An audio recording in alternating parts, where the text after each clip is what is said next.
Before we begin today's episode of the Black Curtain Club, we would like to share a quick disclaimer. The views, opinions, and statements expressed by the host and guest on this podcast are their own personal view and are provided in their personal capacity. All content is editorial and opinion-based, intended for entertainment purposes only. Listener discretion is advised. I've been dying to talk about these two cases for a long time, so I'm really excited. Hi, everybody. Welcome back to the Black Curtain Club podcast. This is your Becca and Angie episode to follow up our friends Nessie and Brooke from last week's episode on healthy relationships. How has your week been, Angie? It's been good. Really excited for last week's episode. A lot of good feedback. It's just been a really chill week, and I'm just excited to be here. I feel the same. We got a lot of positive reviews on the last episode, and it's got me really excited to come in here and talk about some true crime with you. I know it's something we're both passionate about. Yeah. So, Go ahead.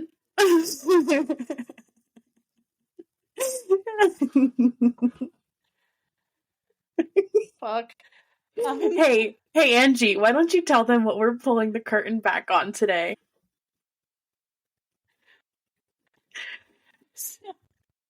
So today we're having a bit of Murderous Monday. We also, I think, have a case of the giggles, so pardon us. We are diving into two infamous stories. One is the Isdal Woman, and then we have Alexander Litvinenko. So these are two of our favorite true crime tales that have been on our minds since we have known each other. Yeah, I know a little bit about the Isdal Woman. I don't know the full story, so I'm excited to kind of jump into that. But I feel like the Alexander Litvinenko case has been taking up so much valuable real estate in my mind. I'm excited for us to dive in. Why don't you take it away? Well, I'm so excited to talk about this. So I first heard this story way back in the day when BuzzFeed Unsolved first came on the scene. And I've been obsessed with this story ever since. So today, Becca, I've got a real brain buster for you. And this is the Isdal Woman case that's been confusing the minds of investigators and armchair detectives for over 50 years. So the questions are who was she? Why was she found in a remote valley? And what could her strange and mysterious life tell us about espionage, secrets, and possibly even spies? Let's try to crack this case and give it our best shot. This all started back on November 29th, 1970, and two hikers discovered a charred body in Isdal Valley just outside of Bergen, Norway. This body was badly burned, almost to the point of being unrecognizable. There was no identification, no clear reason why someone would be left in the middle of the valley like that. It seemed like the ultimate mystery. Right off the bat, we've got an odd situation. You'd think maybe somebody just got a little too enthusiastic about a campfire, right? I mean, yeah. So at first, the authorities thought, well, this might be a suicide because she was also found to have sleeping pills on her. And like I said, her body was burned beyond recognition. But the more the investigators looked into this case, the weirder it got. Soon they were looking at a homicide, possibly even tied to espionage. And this is where things start to get really juicy. We're talking multiple identities, a mysterious trunk, cryptic notes that nobody could decode or decipher. And it's just one of those cases that feels like a spy novel, but it's all too real. You would think that with technological advances between now and then that they might have been able to figure out what happened to her, but the fact that it's still a mystery is crazy. Yeah. And then, later on at the tail end of this case, I'll tell you, I have a little bit of an update, but yeah, some technology has come into play in trying to solve this. But let's continue with the story, and let's just think about the time period. So imagine you're a detective in 1970 and you're looking at a charred body and you're like, I have no clue. I don't have a name. I have no idea who this person is. And she has no fingerprints. And then you start to go through her bag and you find a notebook full of cryptic notes and all of these strange details. And it's like she's playing her own version of Guess Who with the police. And spoiler alert, she's definitely winning this game because they have no clue.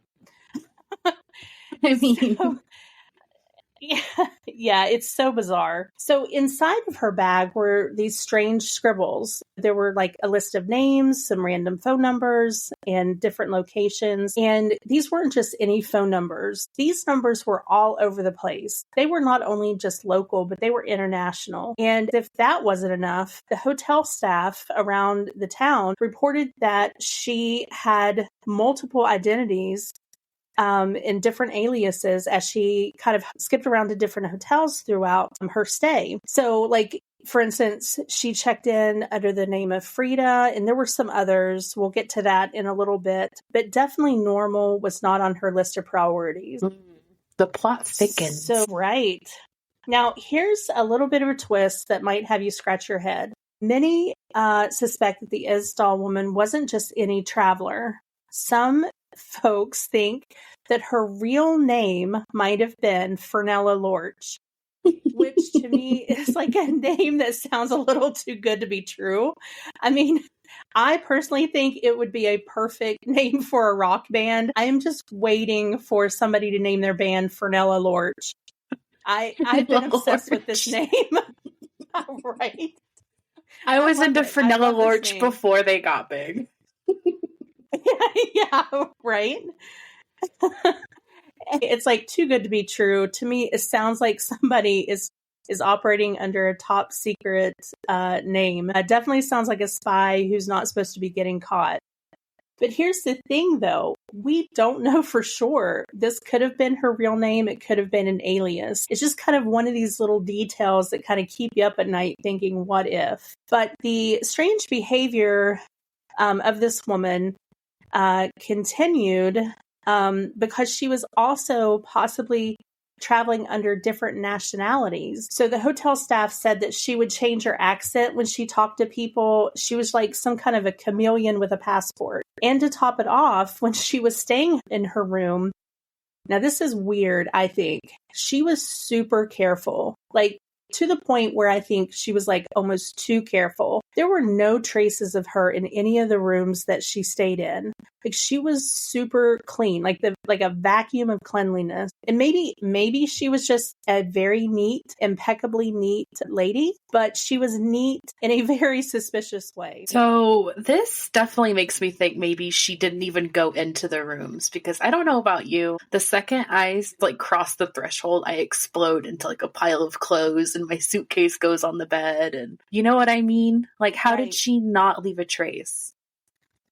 Exactly. I mean, you at least ruffle up some toilet paper. There was like nothing. Nothing was like even touched in these rooms. So this has led to a lot of people to believe she was a spy. I mean, and it kind of checks out. Let's face it, a mysterious woman with multiple identities pretty much screams spy, espionage. But who was she working for? Was she working for the Russians?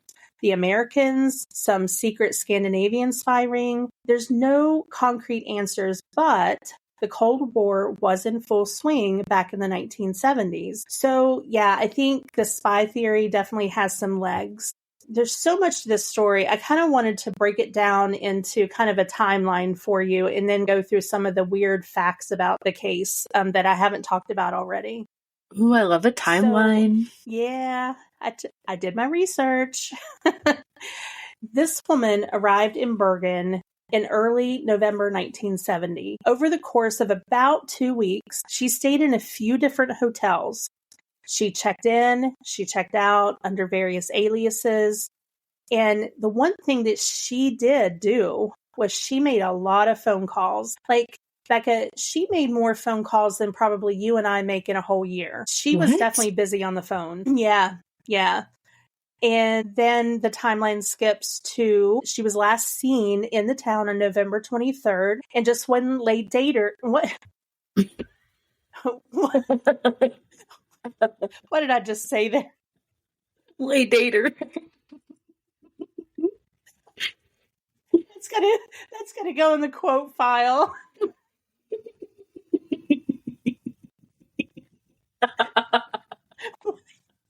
One lay dater. Oh Lord. Okay, let me back up there. So she was last seen on November 23rd, and then just one day later, on November 24th, boom, her body turns up in the valley. And her travel log included cryptic notes, names, numbers, but nothing that directly pointed to any clear explanation for what happened to her. So, let's look at some of these bizarre and suspicious facts. Oh, you'll have to tell me what you think, but to me, I think all of these lend so much credence to a bigger thing that was happening than just... I definitely need more information, because at this point, I'm thinking she's just a freak. Like... Right. She's a clean freak with just paranoia. A weirdo disturbing the town of Bergen with her Borat impressions. Yeah. So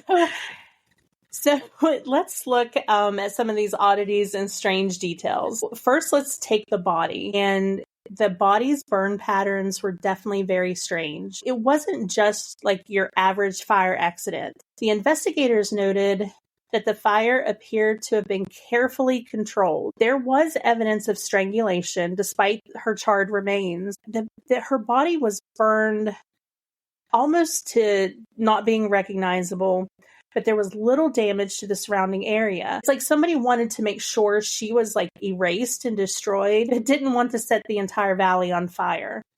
Could this have been a professional job or what? To me, I think the fact that there was not enough burn residue, like even around the wooded area, to me, that definitely raised some eyebrows. Right. I'm wondering if maybe she was burned somewhere else and dumped here, you know, like there would be evidence of such an intense fire that could destroy a human body. Right. Exactly. So next, okay, I'm on the struggle bus. Okay.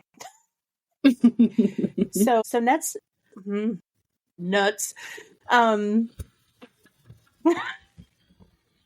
Oh boy. So next, Jesus. Let me get a drink of water. I've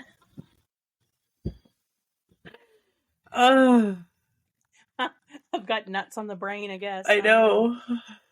Me too. So next, let's talk about her fingerprints, which you have to remember this is 1970. And the way that they mainly identified people were by fingerprints. But she did not match any fingerprints in any databases, whatever, not a zilch, nothing. It definitely was like she just vanished into thin air. So the other thing that was really weird is that she didn't have any labels on her clothes. And, you know, like today, people buy shirts from their favorite stores or designers, and they proudly wear their brand names on their sleeves, or you know, you leave the tags in your clothes. Not this woman. She did not have any tags or labels in any piece of clothing that she owned. It was like she was trying to make sure that no one could trace where she came from. I mean, maybe she just hated tags and she hated shopping, but I find this highly suspicious. Yeah, and then it's not like technology at the time would even be able to trace her purchase from whatever store she got it from. So what's the point in taking the tags out? I don't want anybody to know my size. Like, Right, exactly. Speaking of clothes, let's talk about this trunk. So when I say a trunk, I mean like a trunk, like a big clothing trunk. I'm thinking Harry Potter, like the one they wheel onto the train. Yeah, exactly. And this trunk was full of all of her clothes and a lot of personal items. I mean, she did not travel with like a suitcase or like a bag. I mean, this was not a normal traveler by any stretch of the imagination. And not only that, but she was insistent that she be the only one to move this trunk around from hotel to hotel. She would not allow anyone else to touch it. So when the police investigated this trunk, what they found inside were some strange notes. There were, again, a lot of numbers, a lot of cryptic words, but nothing in these notebooks made any sense whatsoever. It's like she was writing like this little riddle for all of us to try to crack. But, you know, here's the thing. No one has been able to crack it. And when I say notebooks, I mean multiple notebooks. And it wasn't just kind of like a casual, hey, this is where I've been traveling kind of journal. These are like coded diaries. And here's the thing, like, who is writing in code unless you're some kind of like secret spy? It's giving Da Vinci Code. It's giving like Sherlock Holmes. Like, she didn't want anybody else to be able to understand her personal notes to herself, I guess. This is very weird, I have to say. It's so weird. Yeah. And so then go back to the original investigation. When they found her body and they were trying to figure out, all these clues, all of a sudden something flipped in their investigation and they went on a helicopter search. I mean, they went totally full on James Bond here. They were trying to, from the sky, trace her every movements throughout the town to where her body was found. That to me, like in 1970, and you put on this full helicopter search, I mean, did they think they were going to spot a spy from the air? It seems like a weird cost of resources to use a helicopter for this. Like, what I think dogs would be better, right? Exactly. One of the things that was also kind of a thing in here, to go back to like all of the names and the aliases, is that we were in the height of the Cold War at this time. And a lot of people throughout the years thought maybe she was some kind of spy. No one has ever claimed her as a spy for them. But, when we talk about the aliases, like I love saying the name Fernella Lorch, but like she also checked into like one hotel as Frances Germain. I mean, to me, Frances Germain. That to me sounds just as suspicious as Fernella Lorch. Like, it just seems like a name that's too good to be true. It sticks out a bit, how many Fernellas and Frances Germains do you meet in a lifetime? I mean, she's not exactly subtle. Right.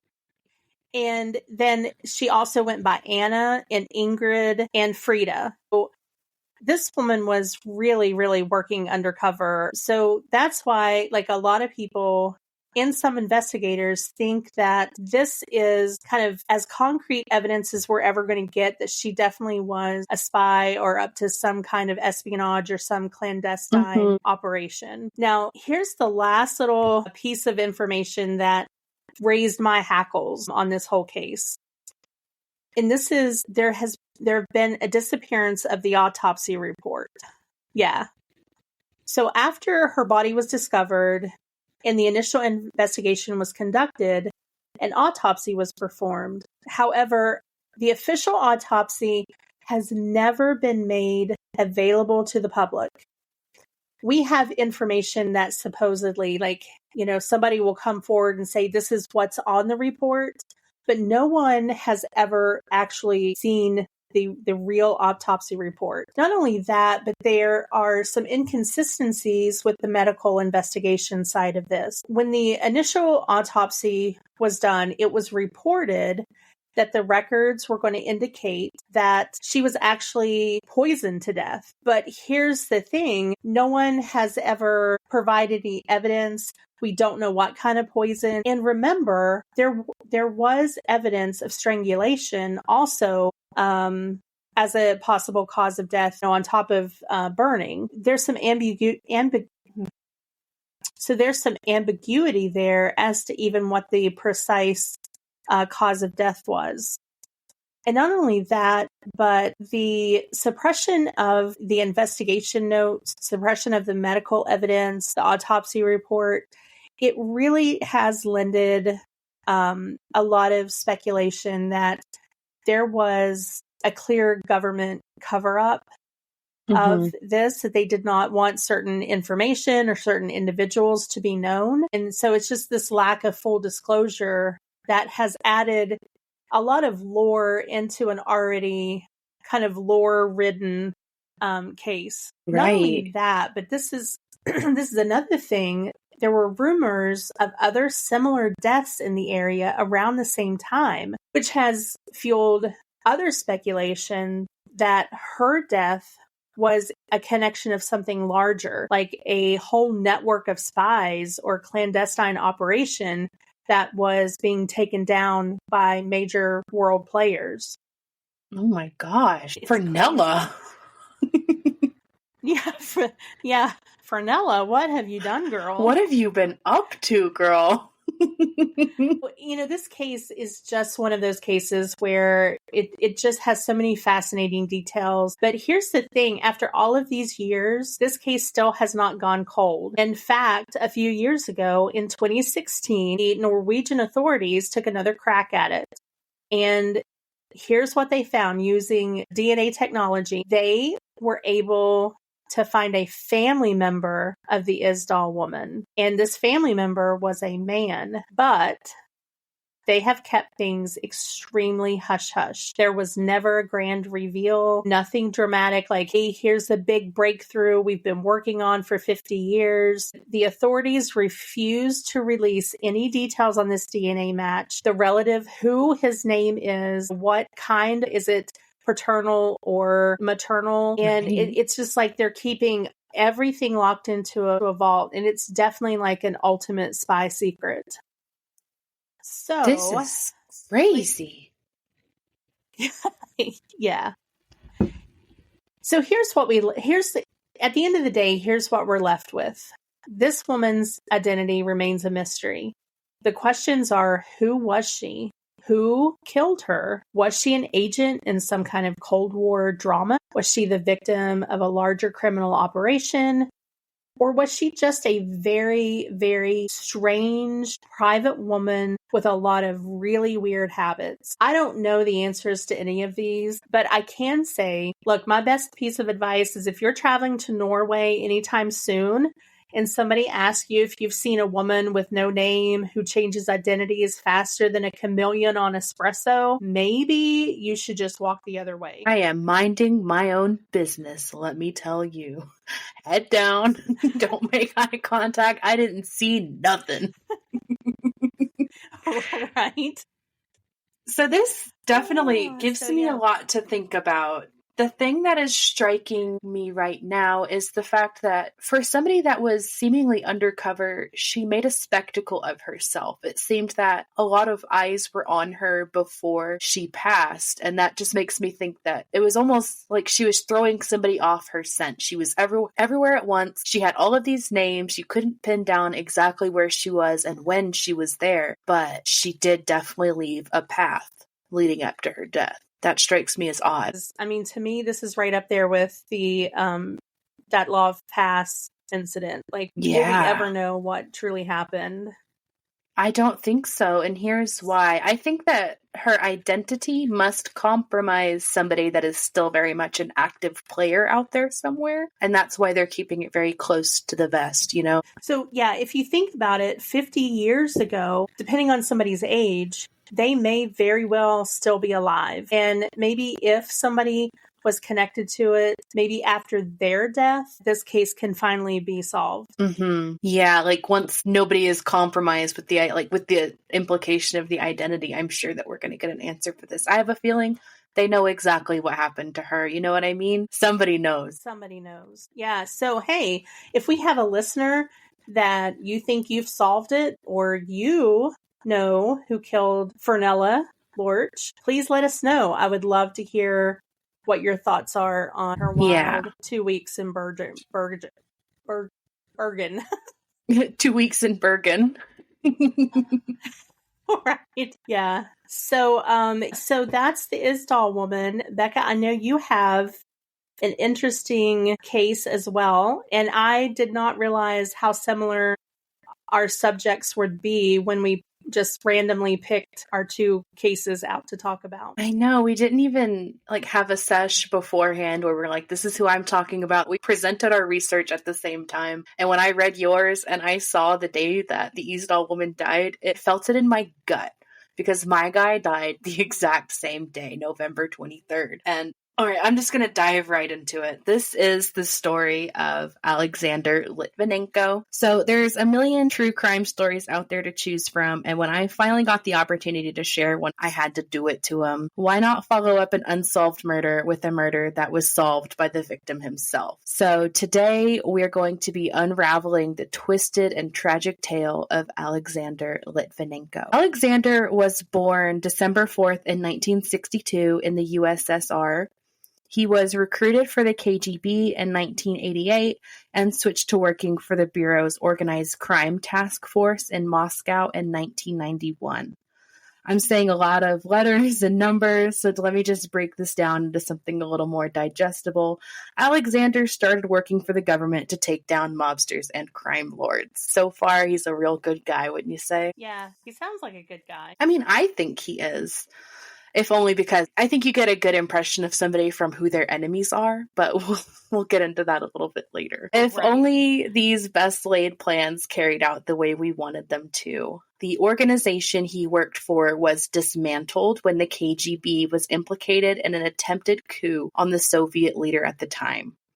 By 1994, after the Soviet Union dismantled, he started working for the Federal Counterintelligence Service, and it was during this time with the FSK, which is the abbreviation for the Counterintelligence Service. It's going to change later to FSB, just so you don't get confused when I throw a different cluster of letters at you. But during his time with this counterintelligence service, he handled a car bombing attack aimed at Boris Berezovsky, and the two would remain buddies as the years go by. This guy comes back later in a big way. So during the First Chechen War, Alexander worked as an intelligence officer and would do so again during the Russian military operations in Chechnya. In 1998, everyone had their eyes on him when he publicly accused FSB officials of corruption, extortion, and murder. This man whistleblowed against the Russian government. The balls of a legend, let me tell you. Yeah.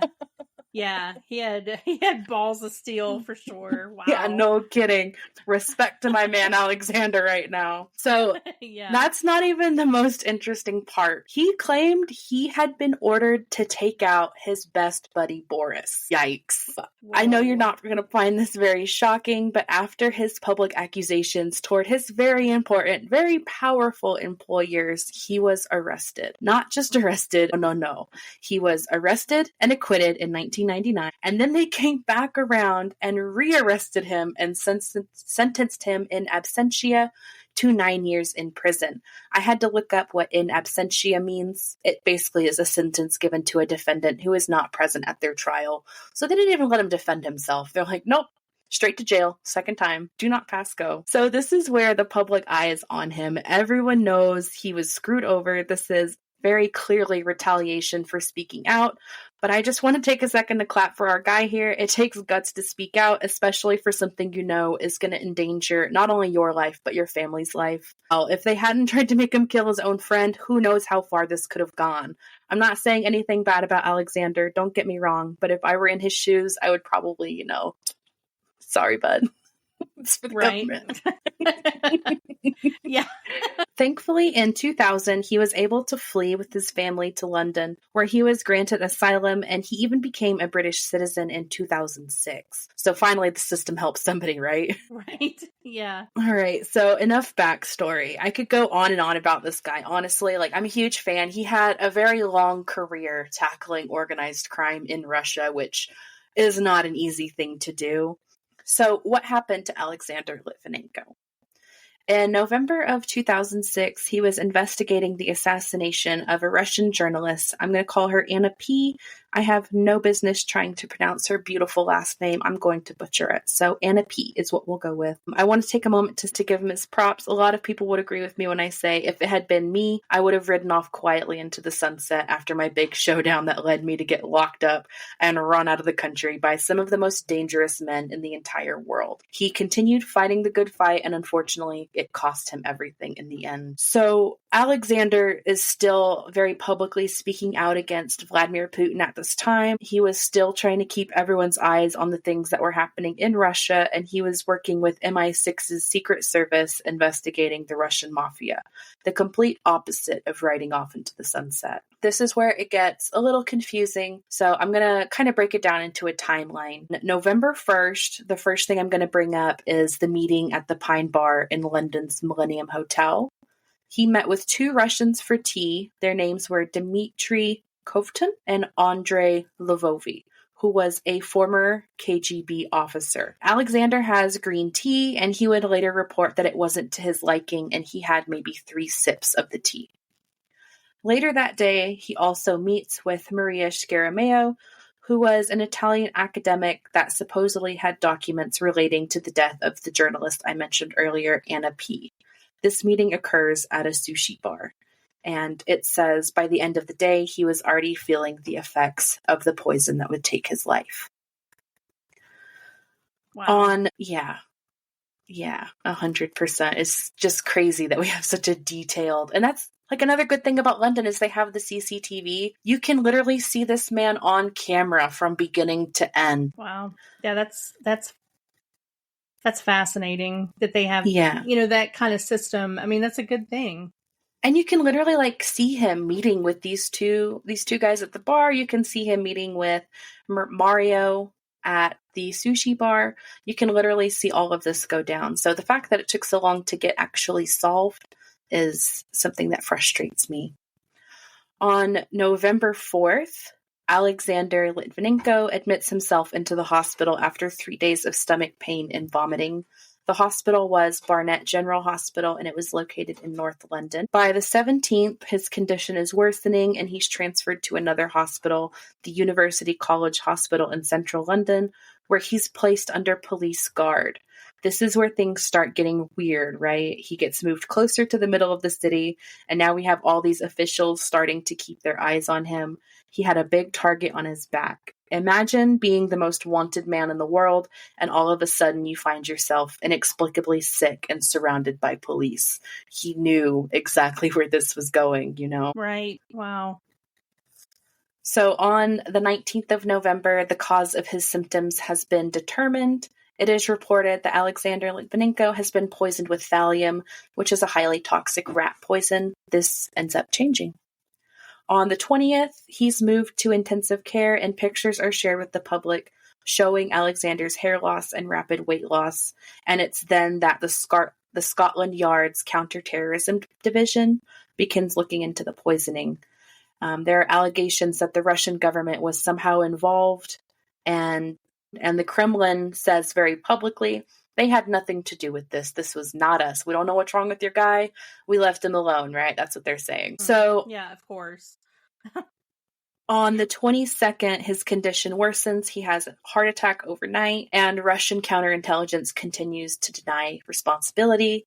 On the 23rd, Alexander Litvinenko finally succumbs to the effects of poisoning and dies in intensive care. Scotland Yard begins investigating this case as an unexplained death. I want to check in with you, Angie, and see where your head's at. I feel like all the players in the game are on display, and I just want to see what your gut reaction is. Who killed Alexander Litvinenko? I mean, I'm just like, I keep just thinking about this poor man, how he is really trying to do some good in the world. Mm-hmm. And just everything. I just feel like when wanting to tell everyone, you put some respect on his name when you speak it. Yes. I think the Russians had to have had something to do with this. That's my gut instinct at this point in time. Of course. Like, it's not rocket science, right? This is a bad spy movie that Right. doesn't even have the decency to let the good guy win. It's a huge bummer, honestly. Like, how good can a person be? He literally, like, no matter what they threw at him, he just kept fighting them. But in the end, I mean, they got him. On November 4th, there's this quote that comes out after he's been found dead that I wanted to share with you. So this is from Alexander himself. He released several statements when his death became final. The bastards got me, but they won't get everybody. That is a hell of a statement. So in the ultimate turn of events, Alexander Litvinenko's close friend once again brings the attention of the entire world onto our boy Alexander. This friend, whose name was also Alex, by the way, reads out a statement made by Litvinenko just before his death, the ultimate last word. In this statement, Litvinenko blames none other than Vladimir Putin for his death, very publicly for the entire world to see. This is the man that killed me. Go get him, right?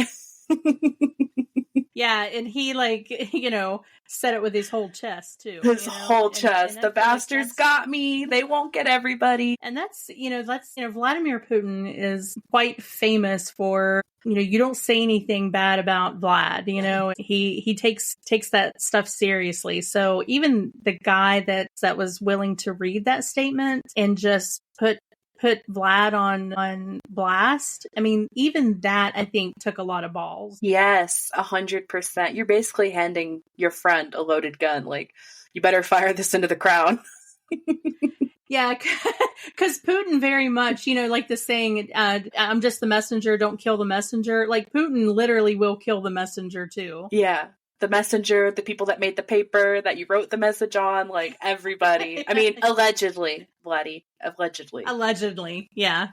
We don't need him coming after us. On November 24th, there's a few other things that happened. Litvinenko's own father speaks out to the press, dropping another nugget of information. He says that his son told him it was a tiny little nuclear bomb that killed him. And it is also the day that health experts that worked on the case came out publicly and say they believe it wasn't just rat poison used, but that he was also deliberately poisoned using radioactive matter. Shut up. That's right. Crazy. So after November 24th, things pop off. Police find traces of radioactive materials at the sushi bar and the hotel where Alexander carried out his meetings on November 1st before he even started to feel sick. They also find traces in his North London home, and this leads an inquest into his death being opened up and adjourned at London court. So they literally open it up, adjourn it. Like, this is too complicated. We need more information. Wow. Like, okay, radioactive material, got it. I just have them pictured as like opening up a file, just reading a few lines, closing it, and like, nope. Yeah. Didn't even I'm going to wait for a long weekend you know, to look like, at this one. Yeah, they just kind of slide it underneath, like a desk blotter, like it's not even what file. I don't even know what you're talking about. Right. December 1st, Mario Scaramella and Litvinenko's wife both test positive for an alpha particle emitting substance. It's also on what that is, but it sounds serious. Yes, it sounds very serious.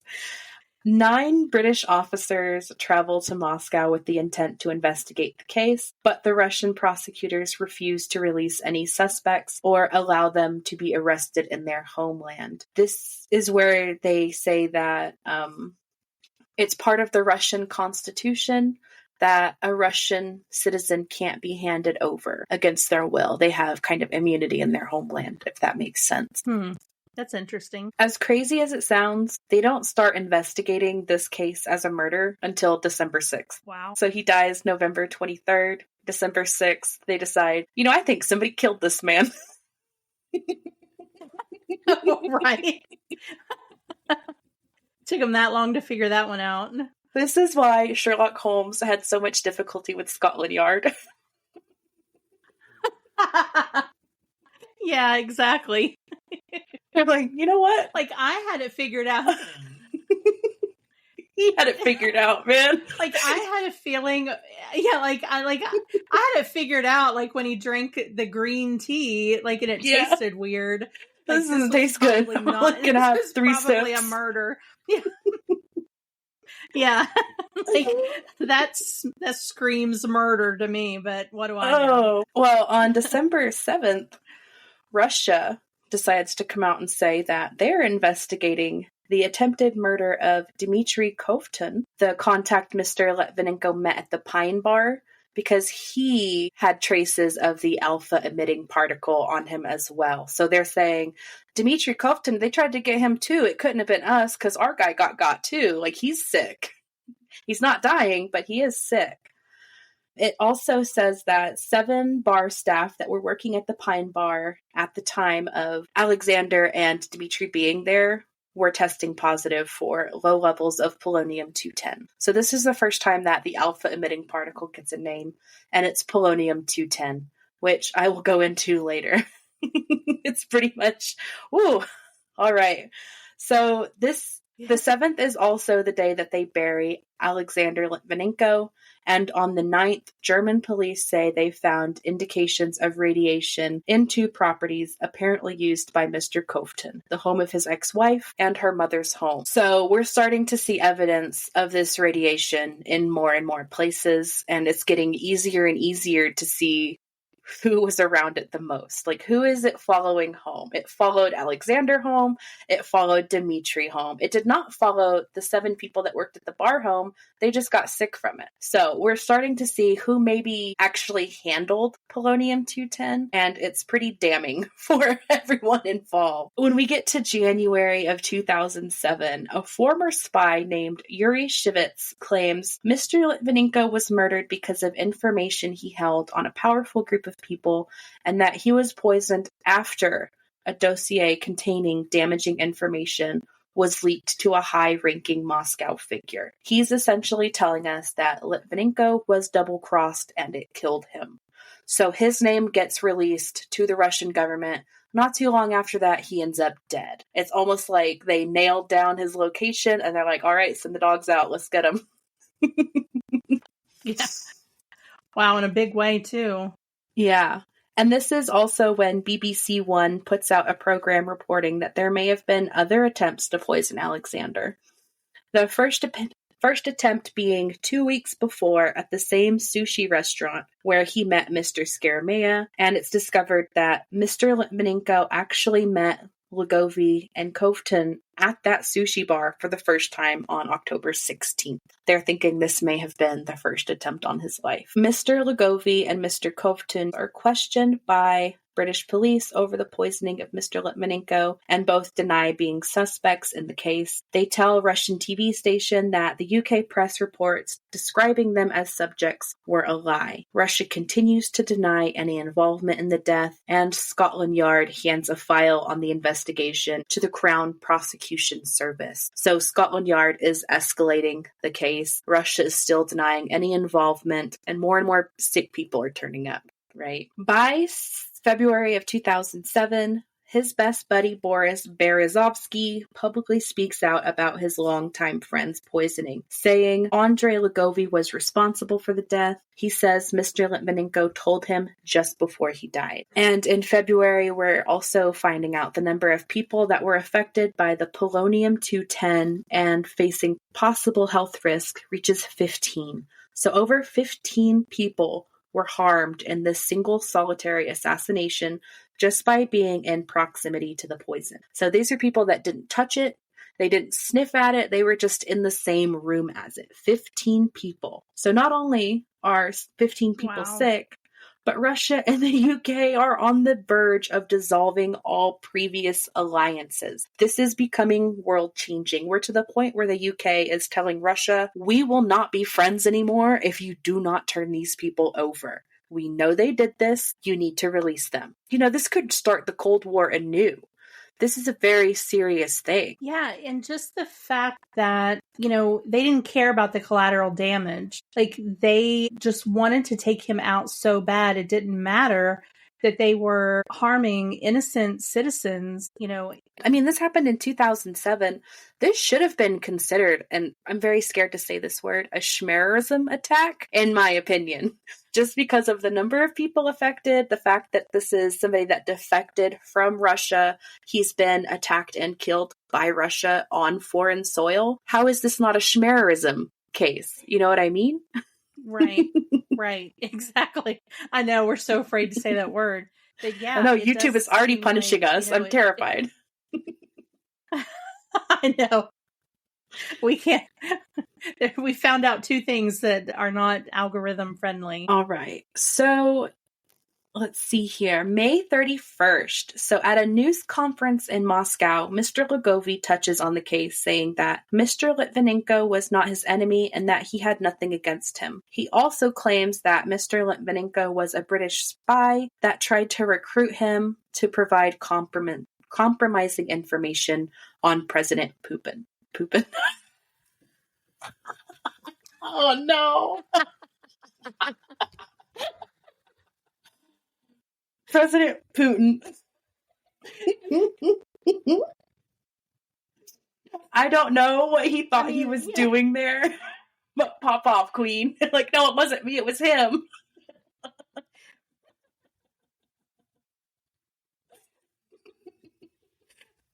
I mean, I like the new moniker. I mean, if President if the shoe Poopin. fits. Right. I'm not talking about Putin. I'm talking about Poopin. Poopin's not his name, right? come for me. So, on July 5th, Russia officially refuses a UK extradition request for Mr. Lugovi, insisting the Russian constitution does not allow for extradition of its citizens. They've come right out to say it. We will not be cooperating with your investigation. Sorry, ballsy Russia.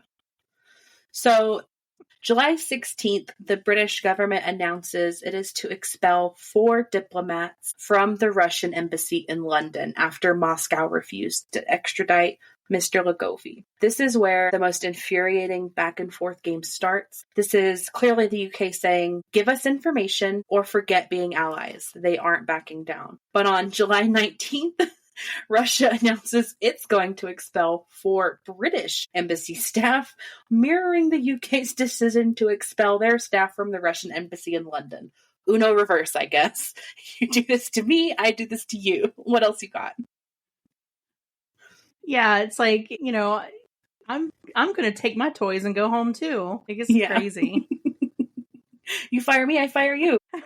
Right. So, I do want to say that the whole expelling of the staff happens in 2007. We are jumping to June 2013 with this next part. So this is literally 6 years later. An inquest into Mr. Litvinenko's death is delayed as the coroner decides a public inquiry would be preferable so they could hear some evidence in secret, right? In July, the UK government ministers rule out a public inquiry into Mr. Litvinenko's death, saying an inquest would be ineffective for the investigation into his death. So it takes them a whole month to say, actually, no, let's not do it publicly, let's do it privately. By January of 2014, Marina Litvinenko is tired of this taking so long, so she takes the case of her husband's death to the High Court to force the UK government to hold a public inquiry. So where is this case now? Clearly, justice isn't swift. This case gets dragged on for years. And it's so frustrating because we know who did it. We know how they did it. We can literally trace their footprints on the way to commit the crime because they used a goddamn radioactive poison. And because the higher-ups on both sides, like, we could see where it starts to fall apart.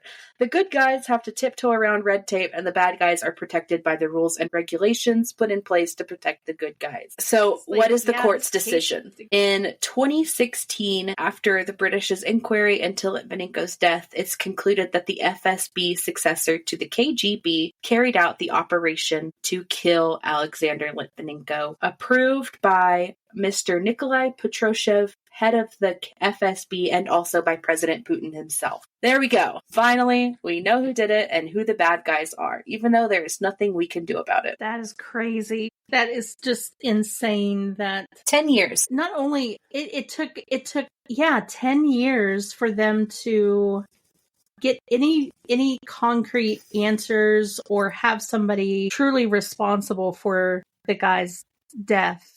Just on a side note here, what I just realized is that not only did our 2 people die on the same day, but both cases had major news in 2016. Ooh, you're right. 2016. This is so crazy. Out of all the cases, we both picked spy laden. I mean, yours is clearly, we know who the players are and what they did. We think Fernella was a spy, but it's just so weird how we picked 2 cases that were in the same type of subject. They died on the same day, and in 2016, they both had these major updates in the case. And it definitely shows how similar the 2 of us are when it comes to, like, stories that we latch on to and we've carried with us. Like, clearly this is very frustrating, and there's a bit of a mystery, and, we just want answers. And I think that's why it stuck with us so long, is because we want the answers, and we want the bad guys to be punished,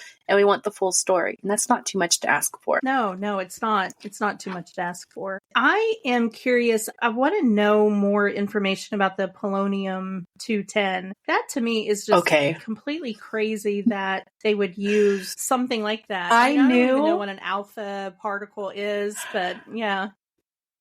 I knew that you would ask that, so I went to harvard.edu and I got some answers for you. Oh, I was going to just say, Go ahead. This is why I love you so much, because you knew exactly the questions that I was going to ask, and you came prepared with the information. So hats off to you, Becca. Hell yeah. Like I said, like this case has been on my mind for so long. And when I read polonium-210, like I had known that was the poison. I didn't know exactly what it was. I knew it was radioactive. So I did a little digging, and I'm going to tell you how crazy of a murder weapon this was and why it ultimately led to this case being solved before there was a murder to solve. Polonium-210 is manufactured inside of nuclear reactors to reduce the static buildup and components of nuclear reactors. I don't know exactly what that means, but they say that it emits alpha particles instead of gamma rays, which is harder to detect while traveling, and that's what made it so easy to smuggle. When used as a poison, overkill is too kind of a word to describe its effects. Not only is it dangerous to inhale, inject, or ingest, it is torturously slow in the killing process. Alexander was sick for weeks before he died. He had time to get his affairs in order, settle in, and point the finger at Vladimir Putin himself.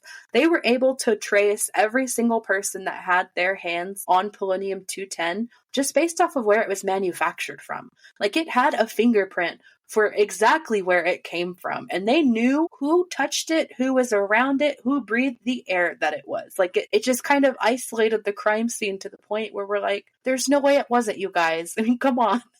You've gone nuclear.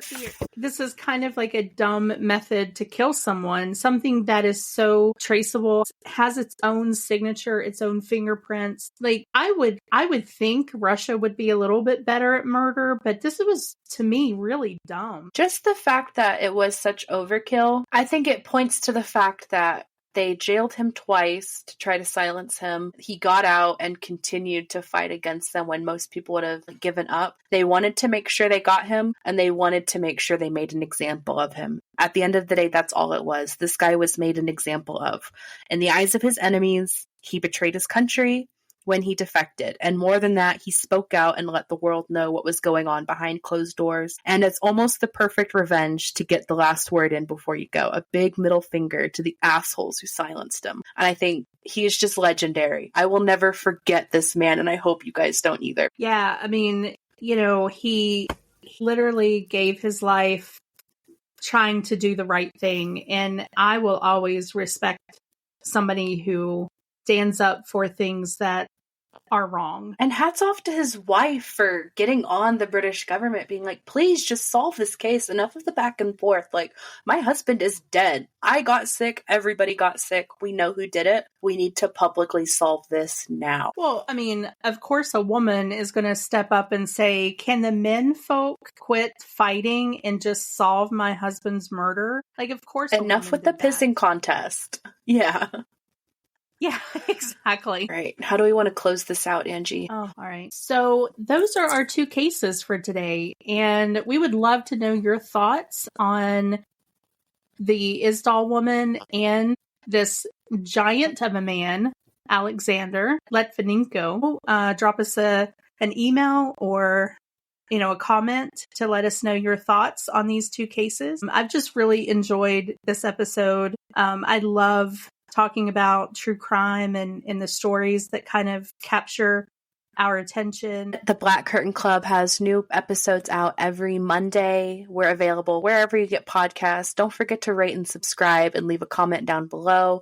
And we look forward to tickling your imagination with our next episode. Yes, absolutely. So yes, we definitely want to hear from you and let us know how we're doing in the podcast. I mean, we're new to this. We've been trying out new equipment and new software. And so let us know how you think we're progressing. We have lots more to share in the future. And we hope we can get all four of us together and just do kind of like a girl lap session. Lap session with the girls. Don't want to miss it. A girl for every lap. That's what we decree. Yeah. Yeah. No lap is cold. No lap left behind. No lap left behind. Lap it up.